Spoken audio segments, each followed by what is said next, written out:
குங்குமத்தை காக்கும் முகம் ஒன்று, வாழுகின்ற ஏழைகளை காணும் முகம் ஒன்று, சஞ்சலத்தில் வந்தவரை தாங்கும் முகம் ஒன்று, ஜாதி மத பேதமின்றி பார்க்கும் முகம் ஒன்று, நோய் நொடிகள் தீர்த்து வைக்கும் வண்ண முகம் ஒன்று, 100 முகம் காட்டலும் 6 முகம் இங்கு, 6 முகம் இங்கு.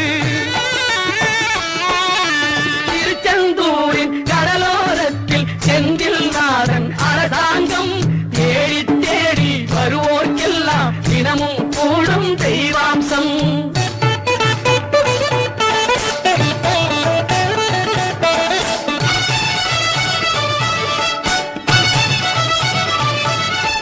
பொன்னழகு மின்னி வரும் வண்ணமயில் கந்தா, கண்மலரில் தன்னருளை காட்டி வரும் கந்தா. பொன்னழகு மின்னி வரும் வண்ணமயில் கந்தா, கண்மலரில் தன்னருளை காட்டி வரும் கந்தா. நம்பி அவர் வந்தால் நெஞ்சொருகி நின்றார் கந்தா.